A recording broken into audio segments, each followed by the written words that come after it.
Hi, everybody. I'm John Chrastka, Executive Director for EveryLibrary and the EveryLibrary Institute. It's nice to be here with you on the May 2023 Utah training program on managing effective boards. We're going to be speaking today not only to library board members, but the library board chair in particular, as well as the library director, about some ways to utilize the tools of proper board management, the levers of power within a board, as well as ways to leverage the good folks who are serving on your board in order to help move your library forward a bit. The organizations that I represent are EveryLibrary and the EveryLibrary Institute. EveryLibrary is a political action committee for libraries. We work on library legislative actions at the state level, as well as on ballot measures and negotiations with city councils, county governments, and school boards about the funding for library work. Most of what we're talking about here is actually coming out of our institute side. The EveryLibrary Institute is our 501c3 public policy and tax policy think tank for libraries. We do a lot of work helping to support boards in their planning, help support directors and boards in their effective relationships, as well as the matrix of cities or counties, the municipal partners that our libraries have all around the country. I hope that the insights that we provide today will be useful to you and your team. It starts off first and foremost with what kind of board is your board. There's statutory issues within Utah as to whether or not you are a board that's part of a city or a county, or there are the occasions for districts as well. But I'm not going to be going into the details on the law. The law here, it drives everything, but the behaviors of the library board, the history and precedents of the board, the way that your municipal authority, your appointing authority allows you to behave has a great deal of influence, not beyond or outside of the law, but in addition to it. We can all go back and look at the sections of law. They're in the handbooks. It's all very interesting, but how does your board behave? How's it put together? What kind of comportment does it have?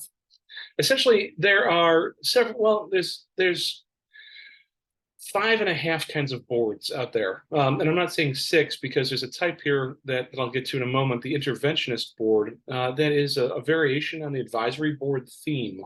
But there's essentially 5.5 kinds of library boards out there around the country. And I want to spend a little time reflecting with you on the type of board you have, not regardless of state statute, but in light of state statute, not regardless of your bylaws and your charter, but in particular, how do you all behave together? What's the relationship as the board? What's the relationship to the library director and the staff? What is your role, not just on one night a month when you have a board meeting, but in between meetings as well? These 5.5 kinds of boards. The governance board is one that directs the activities of the library in very substantial and statutory ways. It is probably the most formal of all the boards, and the most that is akin to either corporate or nonprofit model for library governmental boards. The policy board looks at exactly that.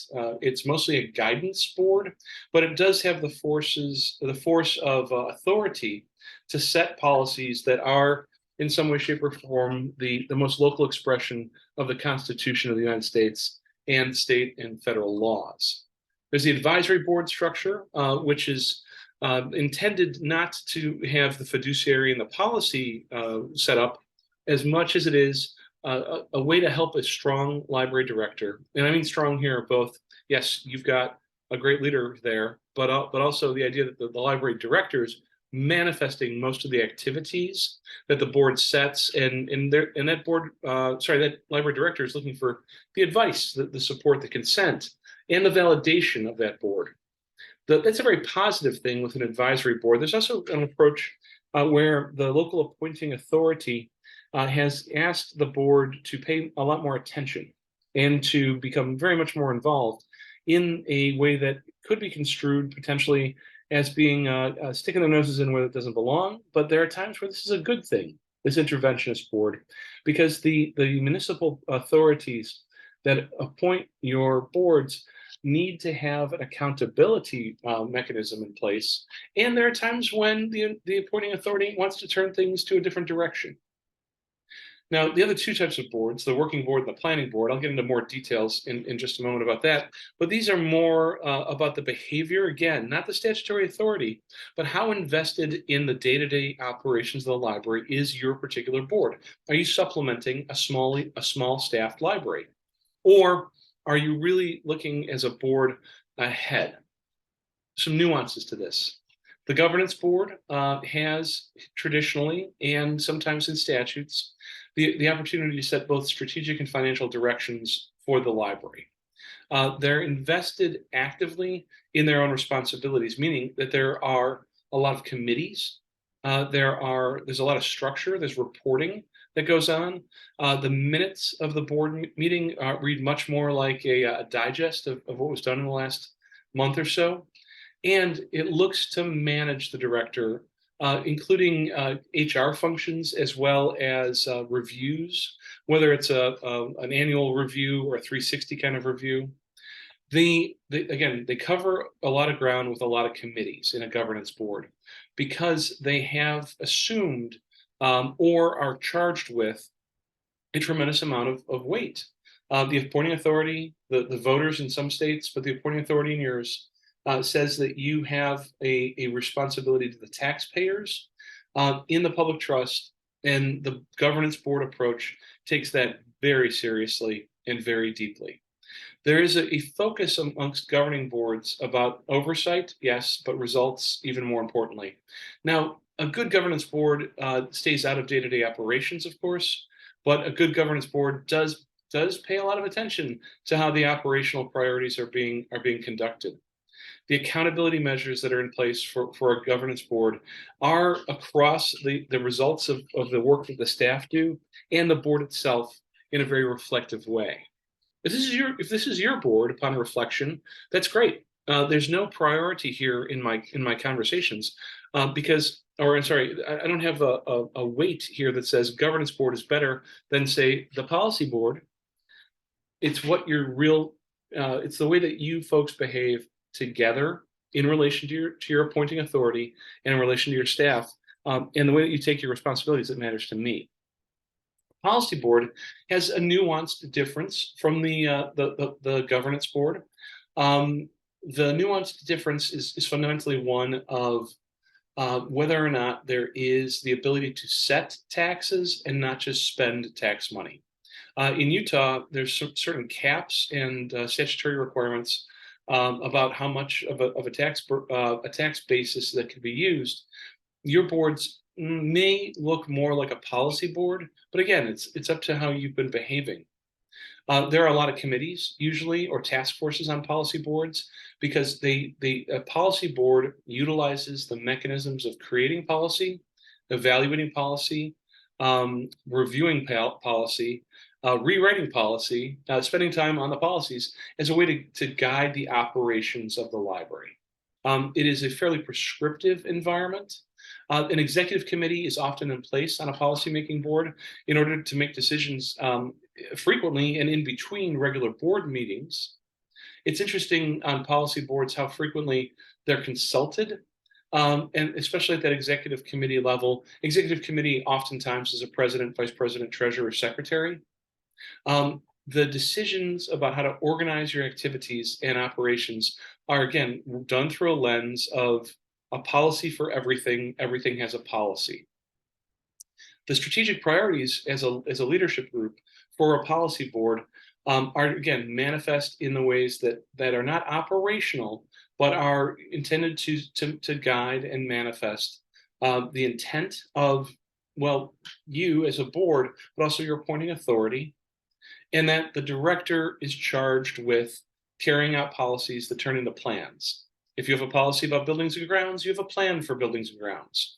If you have a policy about display, you have a plan about display, et cetera, et cetera. Again, I'm not suggesting this is better or worse than anything. I'm asking for you to take a look at yourselves. This advisory role is fairly common around the country.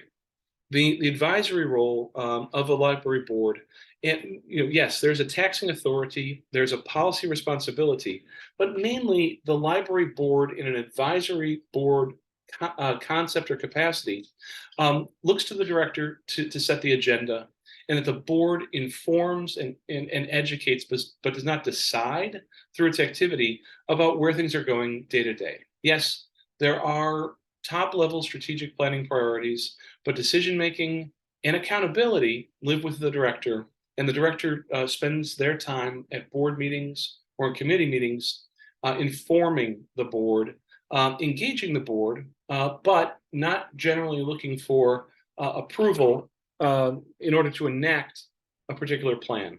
There are moments, of course, of consultation that are corrections, or that are corrective.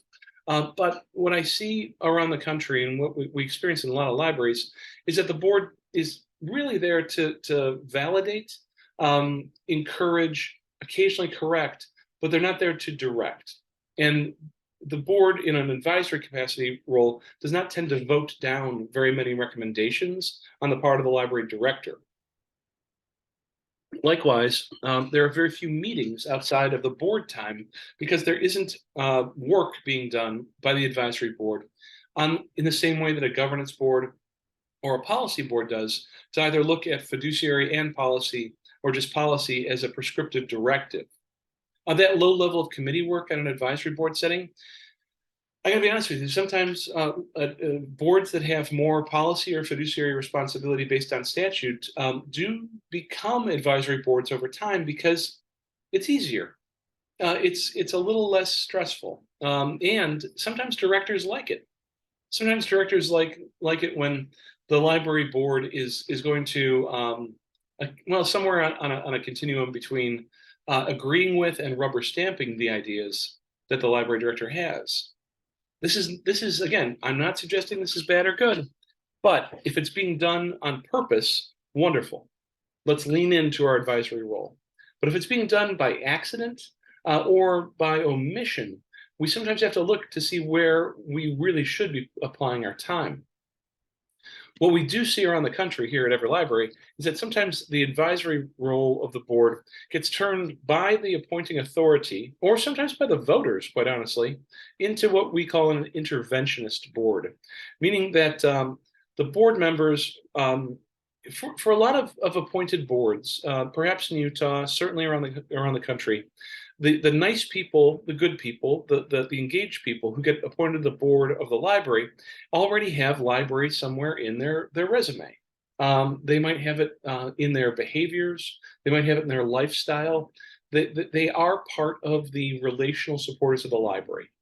When a library board becomes interventionist, meaning that there's something that the appointing authority of the voters want to correct, you'll see folks coming in from outside the library world.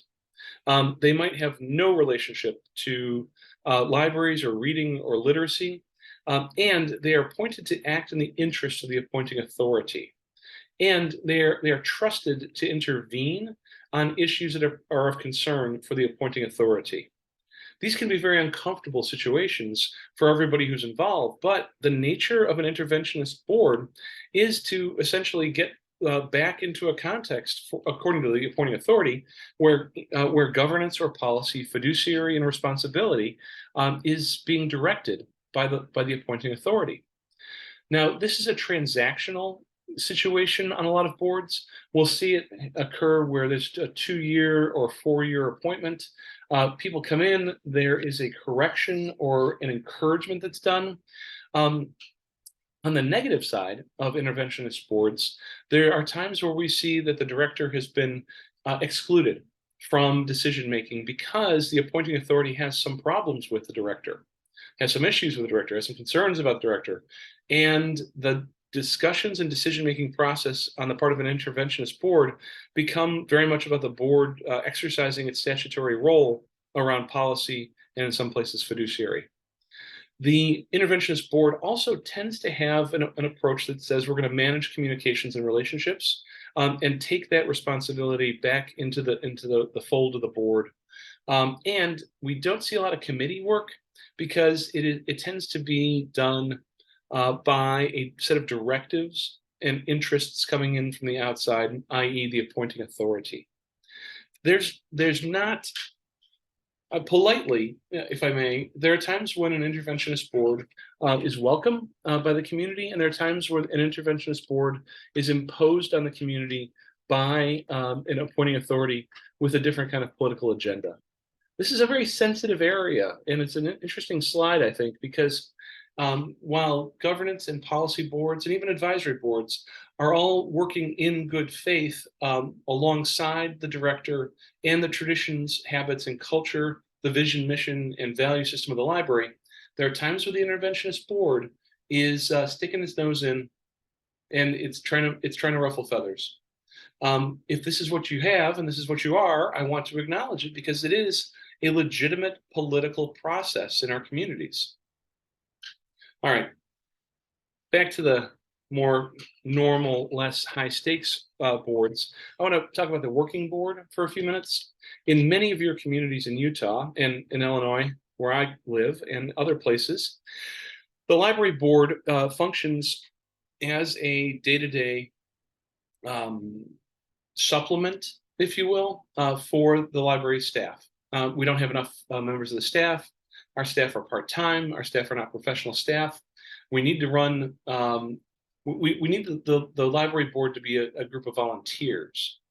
The committee and board work, of course, being focused less on planning priorities, less on fiduciary, less on policy, and more on, gosh, what are we going to do next week, next month for these programs? Who's gonna run it? Who's going to staff it? Can you come in, Karen, and help with setup at this meeting? Now, we tend to see working boards have a lot more detail in their meetings and discussions because they're basically doing some version of not strategic planning, but event planning. It's really focused, and this is by necessity sometimes because you don't have a big enough staff, you don't have enough funding, on the inputs and the outputs of people, of people. And that your project management work on a working board is not about governance or strategy. It's really keeping the doors open, keeping things moving, making sure that we got enough of this and enough of that, and who's going to bring the stuff, who's going to go buy the supplies for summer reading. There's a really high degree of collaboration, of course, and in some places, this is the best kind of board because you can't function otherwise. And I'm not suggesting you're doing anything wrong by having a working board. However, there are responsibilities under state statute that do not include planning summer reading events that have to be done still. And the opportunity to work yourself out of a job as a working board and out of a project management job and into that governance or policy or advisory role that is more appropriate under state statute, that I think that is desirable. All right, last type of board in detail is the planning board. This is when you have a big idea coming forward. You're going to build a new building. You're going to do a big upgrade. You got a big election coming up for in some states. You got strategic planning to do, and the library board shifts away from the core responsibilities of either governance, policy, or advisory roles, and they become basically a big committee about the activities that are coming that need a real strong amount of time and attention in order to make sure the plan works, because otherwise it's going to break. And again, this is not a judgment on my part. If that's your role right now, there is one thing that I would like to suggest as we move through the session for a planning-focused board, and that is to bring in more outside experts. Yes, the board is supposed to be involved in something as important as strategic planning and facilities planning. Yes, the board is both a planning partner for the library's director and the staff and the architects and the engineers, but the key role of the board is to make sure that there's a legitimacy and an authenticity to the plan, and then honestly get out of the way for the experts to do their work. Planning boards tend to be heavily committee focused, especially if there's a big capital campaign happening, and task force focused. It's a little nuanced, different than the working board. where you would have a fundraising committee or a annual event committee. There are times when these goals and these benchmarks are completely appropriate, and yet, and the accountability measures, which are really about the image of the library or the impact of the project, are very valid. But a planning board at times, again, wanders away from or moves willfully away from those core elements that are necessary under statute, which is the policy, the taxpayer responsibility, and the advice and the consent of the community. In Utah, though, across all those 5.5 different kinds of boards, there are some common responsibilities regardless of your disposition, the conformity of your board, the nature of your board. And that includes these policy, budgetary, buildings and property, and director and limited HR. I don't mean day-to-day management. I mean on the advice of the director you approve, who's hiring and firing. These are really fundamental to the effectiveness of your board, because they are the core structure of how you, as a board member, operate in the public trust with an accountability regime back to your appointing authority. So upon a reflection, are we a governing board? Are we a policy board? Are we an advisory board? Are we being asked to be an interventionist board for good effect, I hope? Or are we compelled to be a working board or desirous of being a planning board? I would like you to suggest that all of us have a good opportunity to go back and have this discussion utilizing these slides with our colleagues. If you are the only member of your board or you're the library director who's watching this webinar, this is a really good thing to be able to talk about, because the structure of and the approach that you have to your particular board drives everything else that we're going to be talking about today about effectiveness.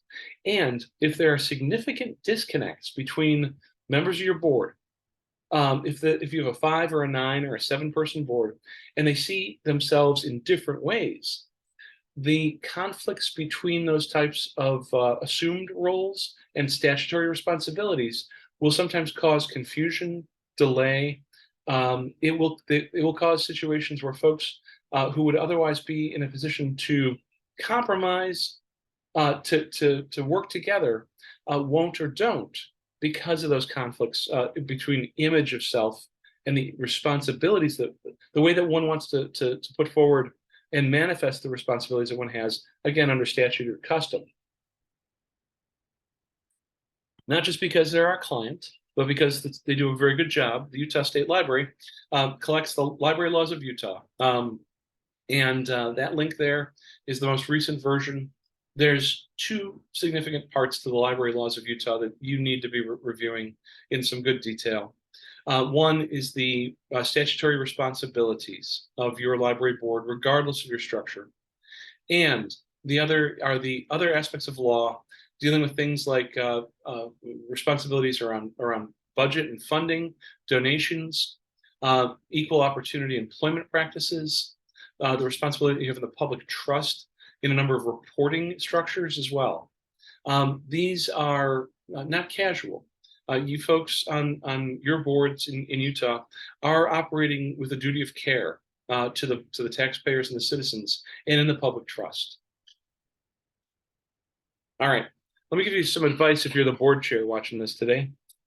And I want to help you think through ways to be more effective in the management of your board, regardless of the structure.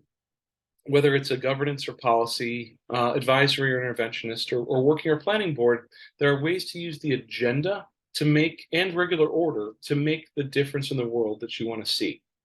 So speaking as one chair to another, I was board president for my local library for 6 years here in Berwyn, Illinois.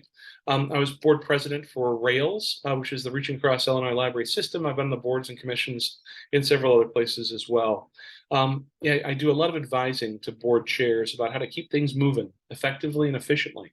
And I hope these insights will help you as well move your conversations forward at the table and in those committees.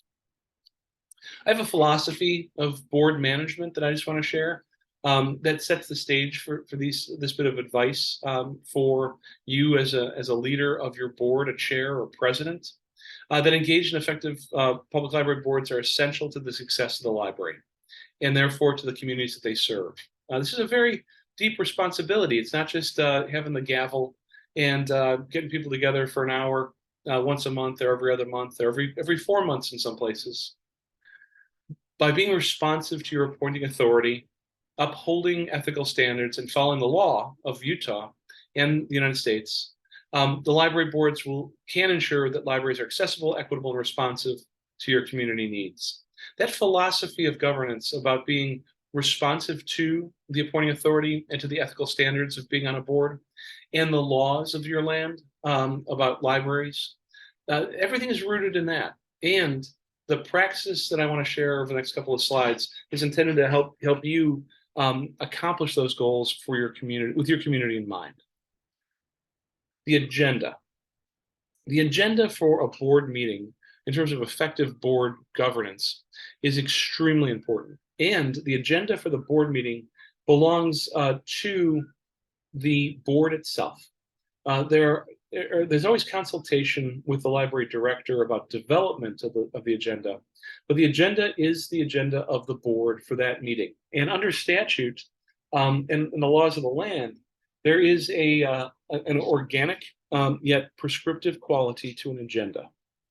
These 10 different items here are general categories for topics that are on the agenda.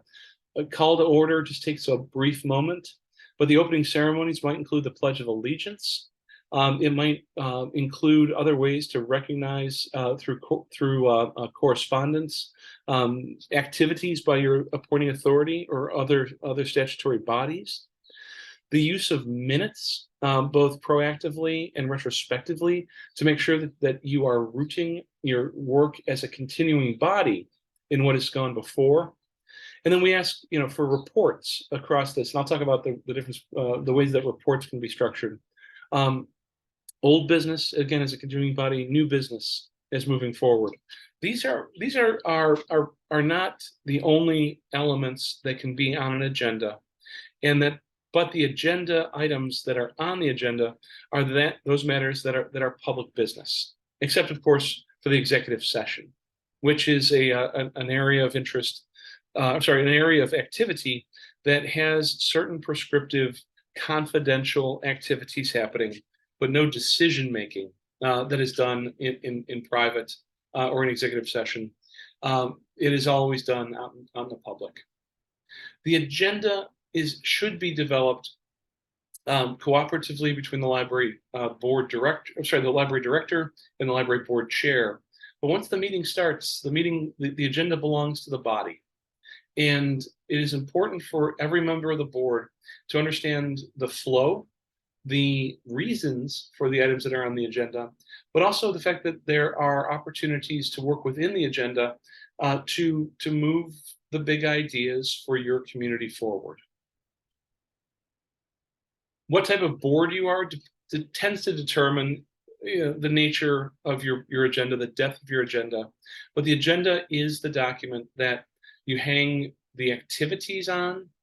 You ensure legality of the activities within the agenda, transparency and accountability.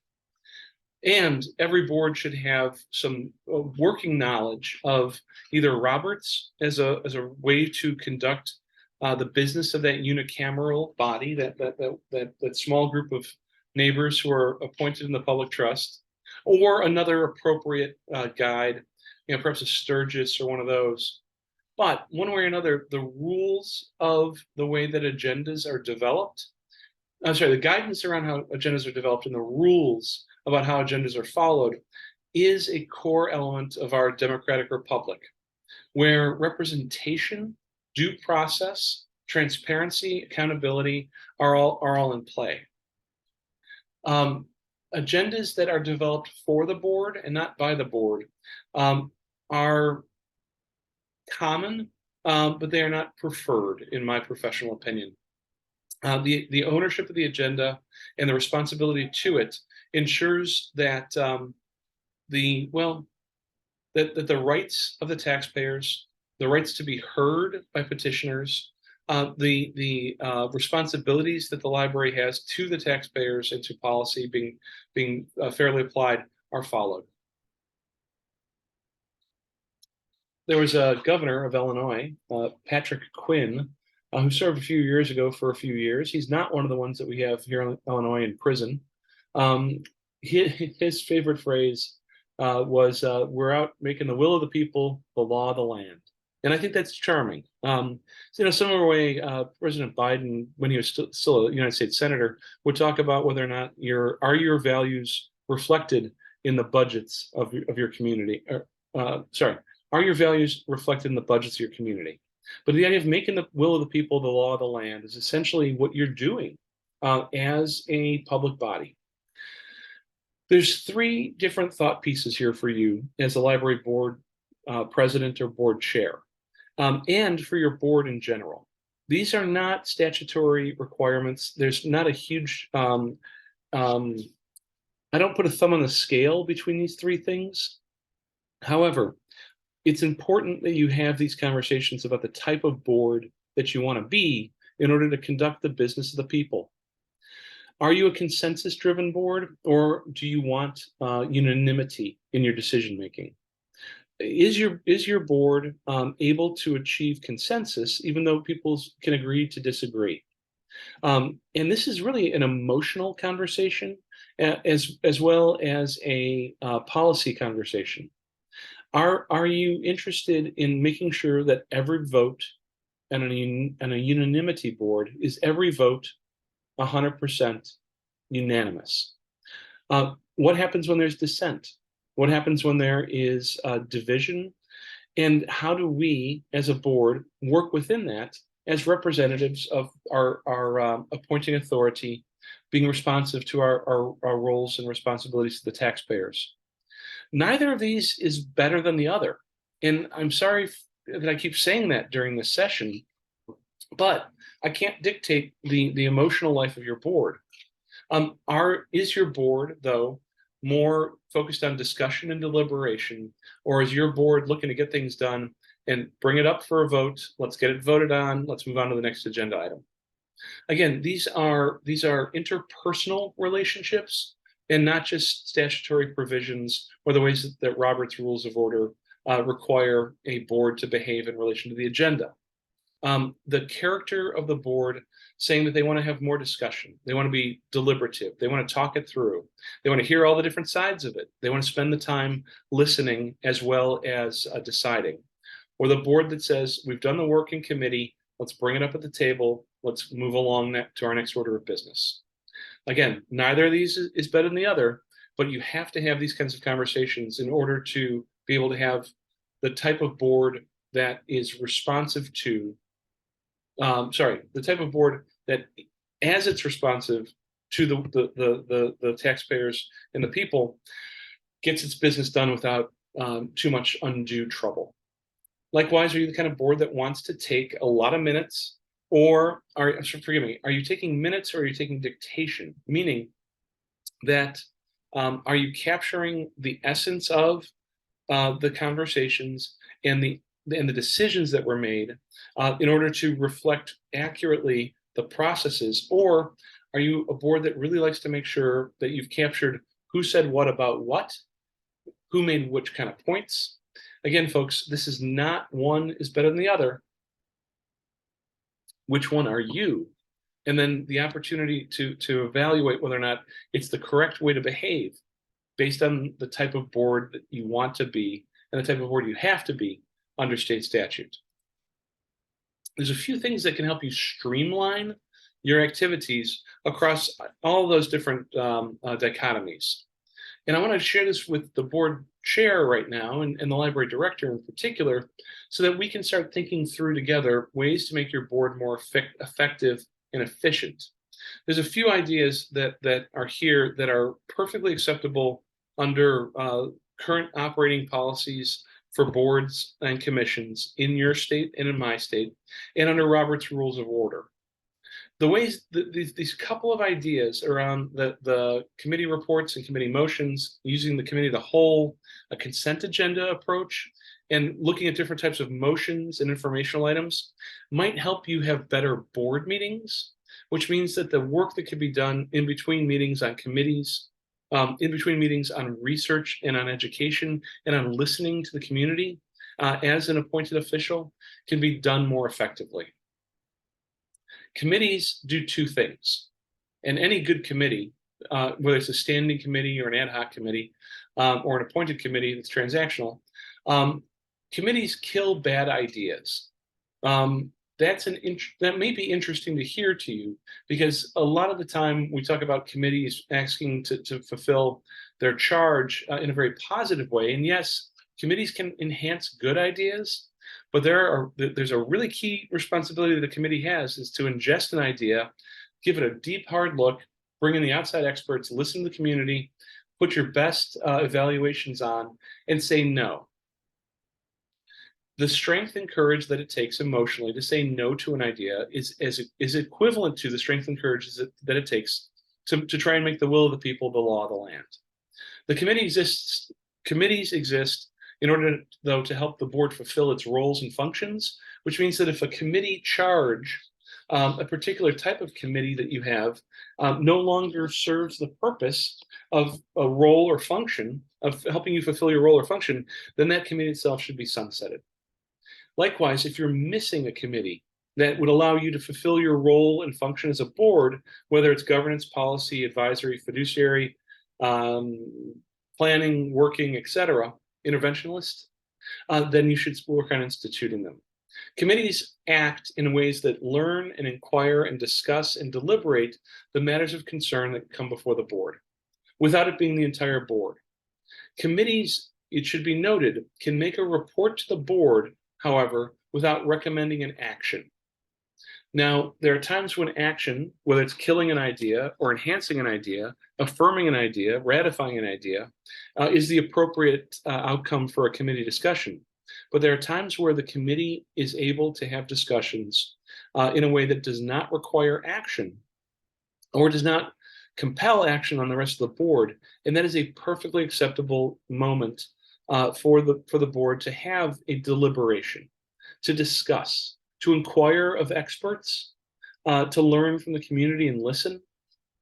However, when the committee does recommend an action, the way that the report is structured properly is that the committee report includes the recommendation as a motion, in order to make sure that you don't have that awkward moment at the board meeting where there's a committee report that says, and therefore we recommend that we buy the new property. Okay, great. Do I hear a motion to buy the new property? Do I hear a second to buy the new property? And then what you have is a situation where the whole committee report is potentially re-evaluated by the board. The committee report can say that it is the recommendation of the committee that we purchase the property. Therefore, the committee moves that the property acquisition proceeds.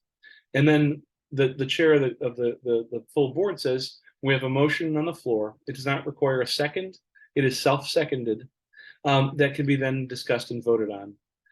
It's very smart to have your committee reports also say when they are concluded that no action is required by the board or recommended of the board at this time. The structure of a committee matters a great deal. The standing committees that you have that are established by your bylaws are probably, and I haven't read your bylaws exactly, but I can if you want me to, you can give me a call, are going to be financial, budgetary, HR, buildings and grounds, policy. The ad hoc committees are when the library board when the library board chair wants to create a committee either on their own recognizance or on the advice of the board or the request of the board. And those committees are appointed by the board in an ad hoc fashion, meaning that they will not become permanent. If they do need to become permanent standing committees, then that has to be something that's changed in your bylaws. Otherwise, it's a working committee. And there are times that I see around the country the opportunity to bring in community members into committees. My recommendation professionally is to not open committee appointments to anyone other than board members, unless you have a fairly compelling reason to do it. Committees make, again, recommendations to the board and can make motions to the board. The motions that are made to the board become the operating policies. They determine how you're going to spend taxpayer money.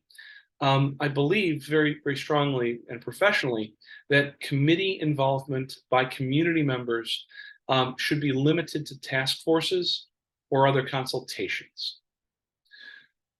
So standing committees should have a functional focus. Again, buildings and grounds, policy, fiduciary, budgets.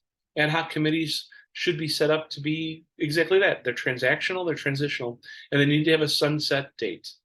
And that community members on committees, as opposed to a task force or a working group or some other listening situation, if you do it, and in some places it's been done for years, but please do me the favor professionally about who has a vote on the committee. Community members are wonderful humans, and knowing what they want, think, feel, need is absolutely essential. But the responsibility in our democratic republic for making votes that matter is to the appointed officials in your state, and in my state, the appointed or the elected officials. Likewise, committee structures need to be looked at with regular evaluations. Every 2 years makes a lot of sense, even if it's just to say, we reviewed the committee structure, it's working, and we say, great, we'll keep it going. There's a technique, board chairs, board presidents, that I want to share with you that is an interesting and important one potentially.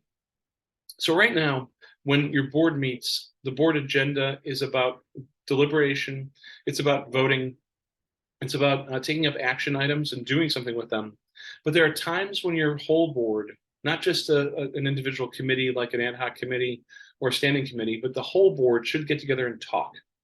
You should be able to talk to each other like adults. You should be able to talk to each other like the public officials that you are. And to be able to talk with each other in a way that does not require you to vote.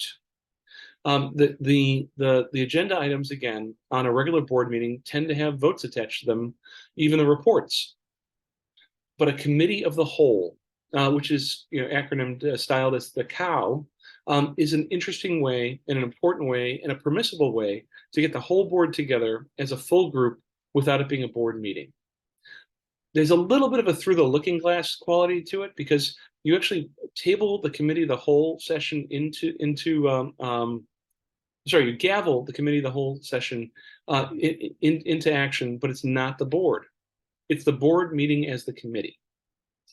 It's not an executive session either. An executive session is a component of your agenda.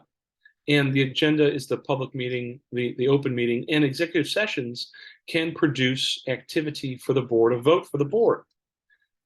Committees of the whole are when the board can get together and talk to each other without the force of a vote happening. Committees of the whole are scheduled and noticed because it's a committee meeting. And the committee of the whole can make that report without making a recommendation for action. And sometimes the report from the committee of the whole is, as everyone knows, the committee of the whole met last Tuesday and we had a big chat about the building project. We make no recommendations to the full board at this time, nor do we suggest any further activity for any other committees. It was a productive committee of the whole meeting. Thank you. Recommendations from the committee of the whole have the same status and process as any other committee, meaning that if there is a recommendation, again, it's a little through the looking glass. The board chair says the report from the committee of the whole is that the full board should take up this matter today. But the real reason, significant reason to have a committee of the whole is to have informational sessions and discussions that are not subject to the matters of an executive session. It's a good mechanism for adults to hang out and talk to each other about these big ideas that matter without having to take a full-fledged action. It de-escalates sometimes situations that it might be a little hot, and it formalizes a conversation that you can't otherwise have over the back fence, running into each other on Main Street, having in some other informal setting, because it has to be done as the work of the board in an open and transparent way. The other element that I would highly recommend for board chairs and library directors to look at, if your meetings are getting too long or the elements of your meetings are bogged down in things that are very processy, there is the concept within Robert's Rules of Order and other normal activities for boards is to utilize a consent agenda. And I know there's a lot of words on the screen here, but the consent agenda is set up so that non-controversial, pro forma, regular order business can be done as one large motion. That it's part of the regular agenda, and it can be made up of any number of things. You can put financials in there. You can place recommendations. I'm sorry, you can place different actions that don't have to be pulled out and discussed individually, because you can reasonably expect as the board chair that they will be adopted and voted on affirmatively without a debate, without a separate vote. However, the way that the consent agenda is built is that it allows for an item to be pulled out or removed. And we've got some suggestions here that we've taken from our colleagues in Wyoming at the extension there. The approach to utilizing the consent agenda is something that we should have a telephone call about, because I can help you set it up properly, and that all members of the board need to understand very clearly. But you can remove an item from the consent agenda. Other routine matters can stay, and then you go on with the rest of your agenda for more detailed activity. It smooths out some of the regular activity that makes the board look like it is just doing a lot of paperwork rather than the good work of moving the library forward. Informational items versus discussions and motions. When you're developing your agenda, I would highly recommend flagging on the agenda whether or not the item that's coming before the board, what's its intended purpose? Is it informational and no vote will be called for, and therefore no vote will be allowed either? Is it for discussion or for reference to an appropriate committee that we want to begin a conversation and that the vote is to move it to a committee? Or is there going to be a motion on it that can either be voted on or deferred? When you're developing your agenda, reflecting on the question of, is there going to be a motion here, is a good way to know whether or not this is an informational item or simply an informational item or something that we have to actually discuss or enact. So when you're looking at the agenda development, there's also some things to think about in terms of how the way that the board itself conducts its business during the run of the meeting, from the call to order to the motion to adjourn. And there are times when these four different Robert's Rules of Order parliamentary procedures can help you be a much more effective and efficient board. There are times when boards want to keep talking, and I've done it myself. And in fact, I might even be doing it to you right now. But if we cannot seem to get to the end of a discussion, there is the opportunity within Robert's Rules of Order for a member of the board to suggest to the board chair that it's time to call the question. I would like to call the question, Chair, is what you would say as a member of that board. And then the discretion of the presiding officer is to say, yes, we've had enough discussion already. Everybody's been heard. We've been through this already. The board president can say, I'm ending discussion, and I would like to move ahead with a vote. Another recommended parliamentary procedure to have in your back pocket is the motion to table an item, meaning that you want to delay action. Call the question, you want to move action forward. Tabling an item is we want to delay. We want to delay this particular vote for a particular reason, and that you would make a motion as a board member to the chair to say, I'd like to table this item to the next meeting. And that delay then is voted on. All in favor, please say aye. The item needs to be brought back in old business at the next meeting. Otherwise, it will be tabled indefinitely. That said, it's a great way to slow down things that you don't want to see move forward quickly. Deferring or postponing an item has a similar structure to it. However, with a deferral motion, a motion to defer, you set a specific time when that business is returned to the floor or to the table for action. So you can say, I make a motion to defer further discussion on this motion until our January meeting. And then on the January meeting, it would appear in the old business section. Likewise, you can postpone indefinitely. Tabling an item is like a stealth way to do this because you have to bring something back later on. Postponing indefinitely is when you basically are looking to kill something and you say, I just want to I want to postpone consideration of this indefinitely in order to prevent a vote on the question. It's interesting that 3 out of 4 of these are intended to delay something or to defer a decision or even eliminate the ability for a board to make a decision. But as I said before, with committees, sometimes making the will of the people the law of the land is making sure that things don't get any worse or get broken more by decisions that could be made at that board table. I also recommend in situations where your board is less than effective or efficient in the conduct of its meetings is to do an inverted agenda. That list of 10 agenda priorities I mentioned earlier, while normal, is not the only way to build it. If you were to put the thing at the top of the agenda that has the most priority, so folks don't have to sit all the way through it, and the energy that we have, the interest that we have, the enthusiasm that we have to govern is there at the top of the agenda, perfectly acceptable, as long as it's noticed appropriately. And again, the consent agenda might actually help you put that key item higher up because you shorten the number of pro forma reports that are, and pro forma votes that are being conducted on things that are always going to be done. I mean, I don't know the last time I've sat through a meeting where there's been a motion to approve payables that didn't pass. And if it doesn't pass, that sure is not part of a consent agenda anyways. All right. Oh, so the question that you might want to ask as you're developing this month's agenda, are there reports to be heard? Are there actions to be taken? Are there leftovers to be done from previous motions to move things into old business? Are there changes coming up to your calendar? The narratives and the information that you want to share with the library are a key element of this. And are there any surprises coming? These are all key elements for your agenda development as board chair or president. All right, that was my advice for you all, board presidents and chairs. Let me give a little advice to the library director, and then I'll wrap up with some observations about how we can help people who are on our boards be better prepared to make them more effective and efficient.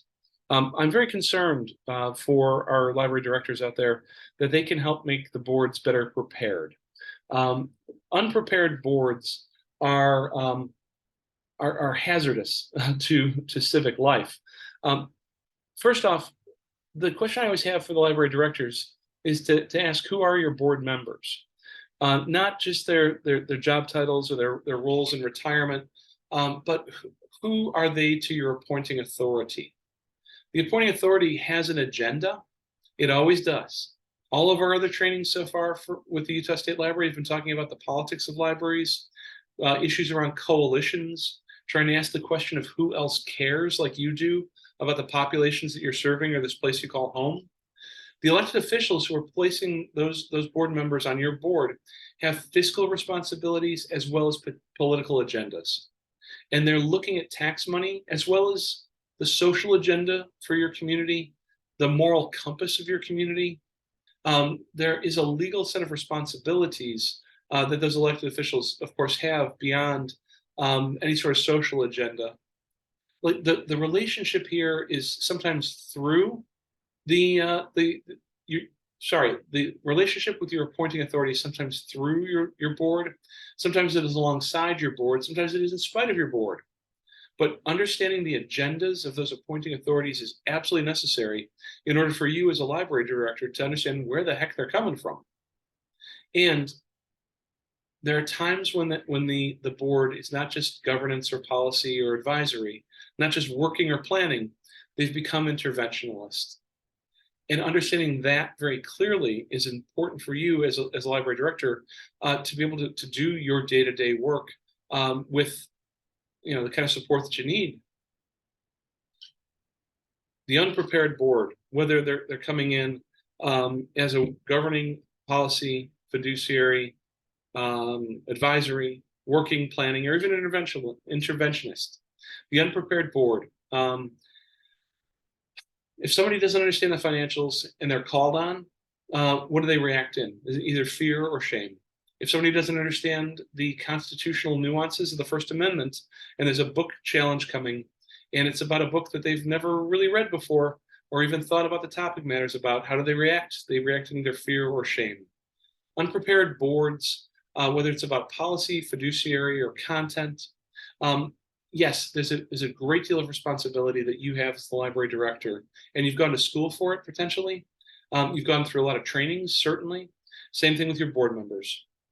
The chance to make sure that they have the leadership from you, but also the self-leadership to grow and improve in their skill sets. It's not a weakness to be unprepared, it's a condition.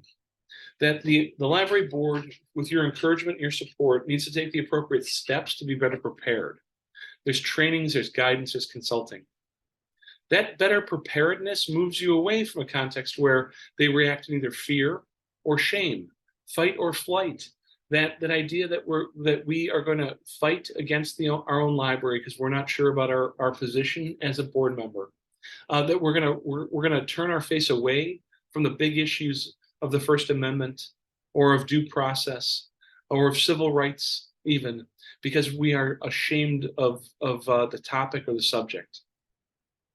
Pardon me, I went one too far. There's a few ways to mitigate against hazards that are the unprepared board, especially around money. There's a few different techniques I would recommend taking a look at around planning and budgeting that allow for more participation on the part of your board.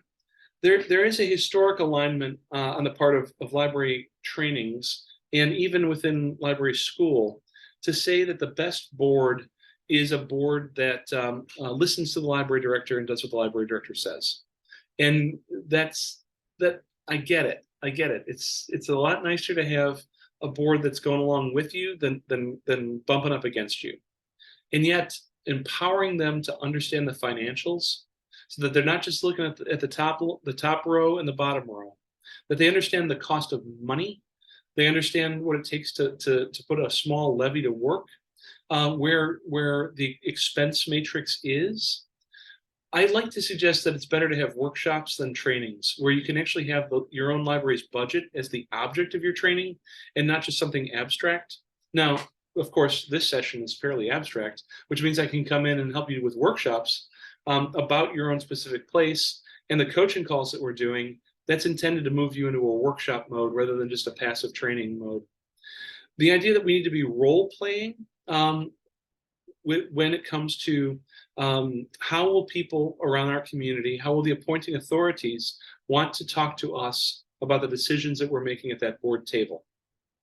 And to talk very clearly about the differences between the organization's values, vision, and mission, which is about implementing the Constitution of the United States and state and federal laws, about library access without fear or favor, from anyone's personal value system and their own personal mission and vision. This is where the tensions come in a lot of the time based on content and also about the role of taxation. I'm not going to talk just about censorship and book bans here, where there's friction between personal values and organizational values. It's also about money, because the way we tax ourselves, how we choose to tax ourselves, is there's a lot of friction in that conversation sometimes. There's also some thought that I have for you as a library director about helping the library board plan to plan.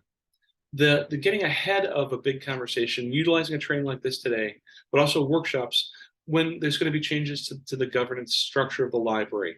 If you want to move them from being a planning board, from a working board to a planning board, if you want to move them from a working or planning board to being an advisory board or a governing board, that the strategic planning responsibilities that you have as a library director are tremendously significant. And yet the strategic plan is fundamentally owned by the board in the end of the day. It's owned by the board because they have the statutory responsibility of setting policy and spending tax money and donor money. They have the responsibility for the buildings and grounds and the facilities. Planning to plan ahead around community engagement means that we have to be doing, we have to have our board members in these trainings that the Utah State Library has been conducting.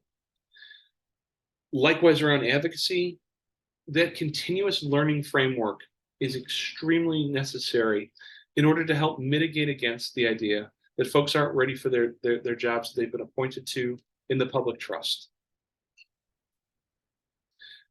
The thing I want to get you to is that your board members can be doing a lot more than just the work of the board at that one meeting a month or those committee meetings. That all the streamlining coaching that I did a moment ago for your library board chair or president to make sure that things are more effective and efficient. The most effective and efficient board is one that leaves the building to be an ambassador, not just a board member. To be out there as a delegate to from the library to other boards and commissions and working groups around your city, your county, across the state of Utah. The outreach as an ambassador from the library board as an appointed official to your fundraising infrastructure, whether it's a foundation or a friends group.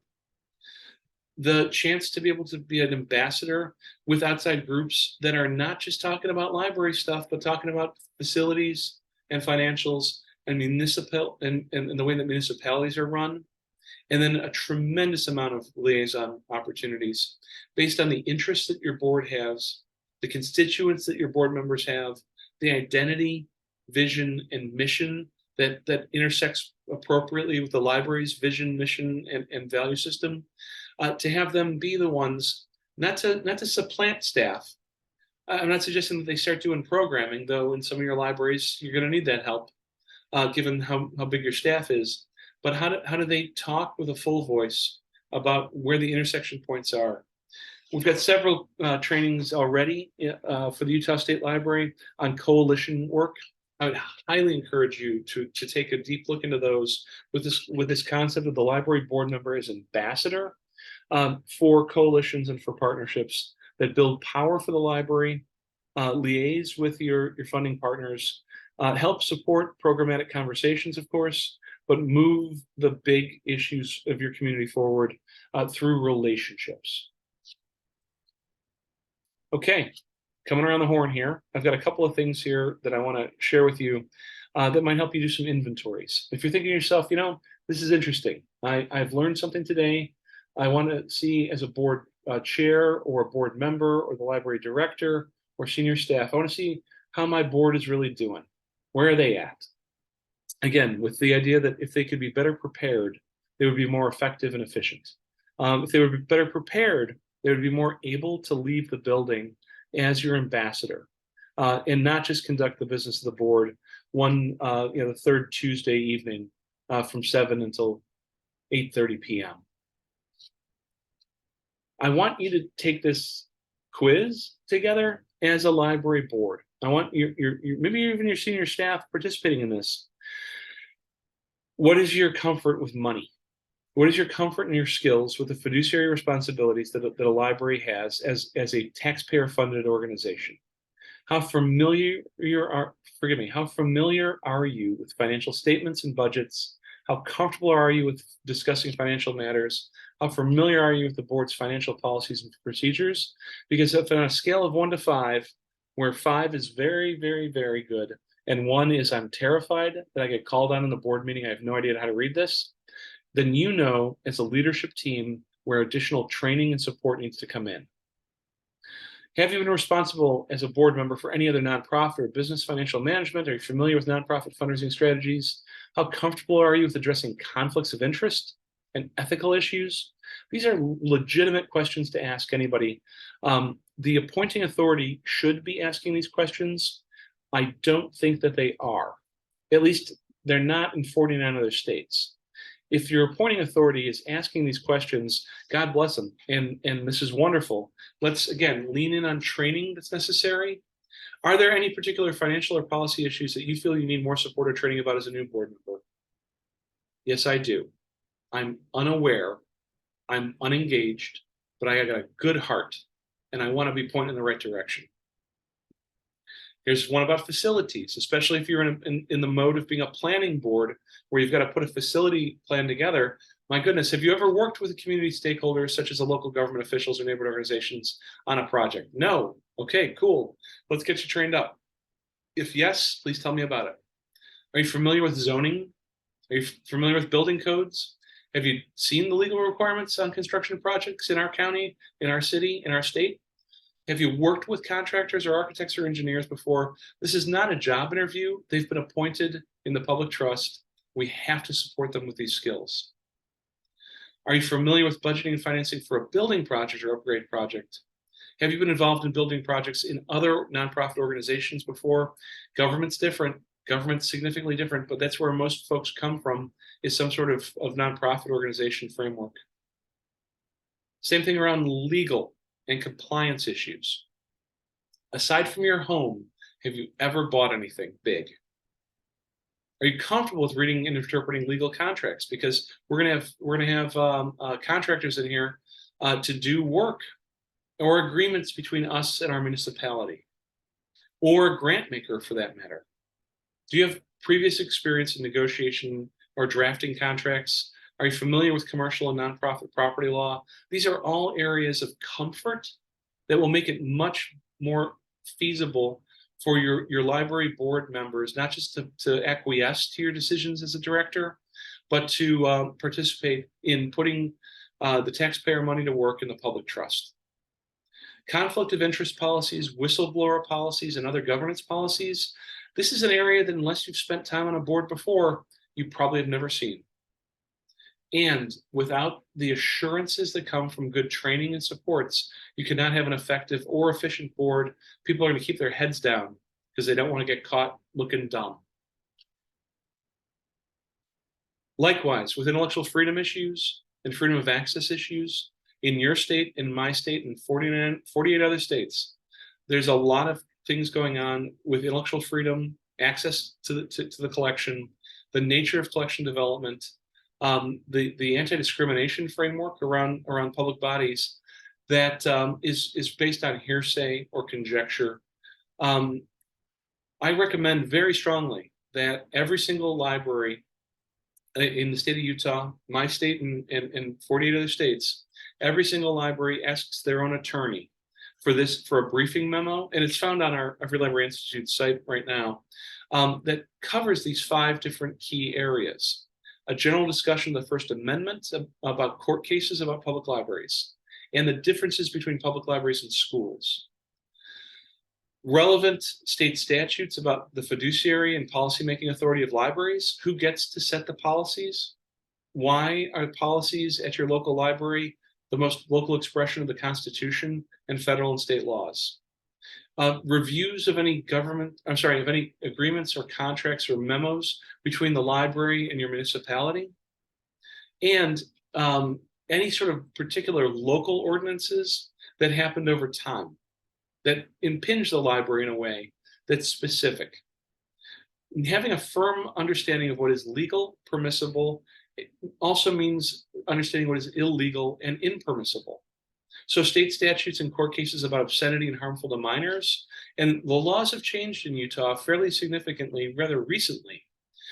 How is the laws of the land impacting the library board, the staff, the collections, the programs, the services, the facilities, and accommodation?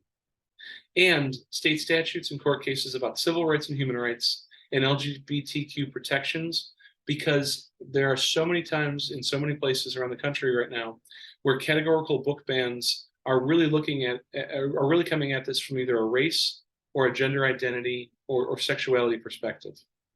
I don't want your board to be less prepared for intellectual freedom and access issues than they are for fiduciary, policy, legal, and facilities. This is all part of the approach that says, do we have the comfort and assurance to be effective and efficient in managing the public trust. You got to bring in the experts. Outside experts help you as a library leader, whether you're the board chair, or president, or the library director. Having the right outside experts are, well, they do two things. One is that they provide good information and proper assurances to your leadership team, but also they can show to your community, and even more importantly, sometimes to your appointing authority, that you are competent, that you have done the due diligence work, that you have conducted yourselves appropriately in the public trust to make the will of the people, the law of the land. All right, folks, thank you for this time tonight. This was covering a lot of ground about effective boards, both from the day-to-day management of a meeting to the positioning of the board in relation to the rest of your community, and in relation to the library director, in relation to your appointing authority. Again, several of the things I've touched on here are things I've touched on here about coalition work and partnership work. You need to look at the other sessions that we've been doing. I don't want to repeat myself too much, but this conversation about more effective boards, about conflicts within the boards, as well as comportment of the boards, is something that we can help you with on a one-on-one basis, as well as in our coaching calls. I'd invite you to drop me a note anytime if you want to set up a specific conversation about your board, either as the library director or as the board chair or board member. We will behave with you in a way that helps move things forward for your community by building a more effective board there in your local place. So thank you very much, and I hope you enjoyed this session.